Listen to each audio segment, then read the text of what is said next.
আসসালামু আলাইকুম, স্বাগতম ভেরিয়েশন টেকের সঙ্গে আছি আমি আশিকুর রহমান। প্রিয় দর্শক, আপনার ফেসবুক আইডিটি অবশ্যই ন্যাশনাল আইডি কার্ড দিয়ে ভেরিফাইড করে রাখুন। এতে করে কী হবে, আপনার আইডি যদি কখনও হ্যাক হয়ে যায় বা ডিসেবল হয়ে যায় তাহলে খুব সহজেই ফিরে পেতে পারবেন। প্রিয় দর্শক, আমি দেখিয়ে দেবো যে আপনি কীভাবে আপনার ন্যাশনাল আইডি কার্ড দিয়ে আপনার ফেসবুক আইডিটাকে ভেরিফাইড করে রাখবেন। এটা করার জন্য ফেসবুকে চলে যেতে হবে। তারপর আপনার প্রোফাইলের মধ্যে চাপবেন, সেটিং অপশনে চাপবেন। এরপরে দর্শক এখানে এই অপশনে চাপবেন, ওকে পার্সোনাল ডিটেলস নামে একটা অপশন রয়েছে, এখানে চাপবেন।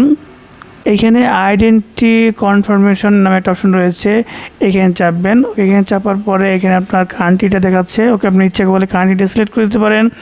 এরপরে কনফার্ম ইউর আইডেন্টিটি, ওকে এখানে চাপবেন। এরপরে উপরে যে অপশনটা রয়েছে এখানে চাপবেন। দর্শক, এখন যে কাজটা করতে হবে, এখান থেকে এই যে অপশনটা রয়েছে এখানে চাপবেন। দর্শক, এখান থেকে আপনার দেশটাকে সিলেক্ট করে দিতে হবে, আমি একটু সিলেক্ট করে দিচ্ছি।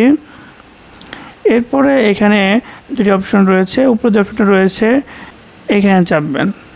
ওকে, এখন কিন্তু আপলোড ইউর আইডি নামে একটা অপশন রয়েছে, এটাকে সিলেক্ট করে দিবেন, নেক্সট চাপবেন।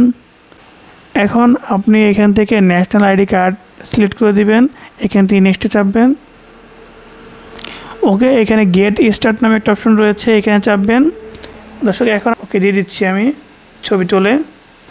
এরপরে সাবমিট বাটনে চাপবো। দর্শক, এখানে একটা নোটিফিকেশন চলে আসছে, যেটা হচ্ছে আপনার 48 ঘন্টার মধ্যে কিন্তু আপনাকে জানিয়ে দেওয়া হবে যে আপনার এই আইডি কার্ডটা কিন্তু আপনার ফেসবুকের সাথে অ্যাডজাস্ট করে নেওয়া হয়েছে। ওকে, ফিনিশ চাপলে কিন্তু আপনার কাজ অলমোস্ট শেষ।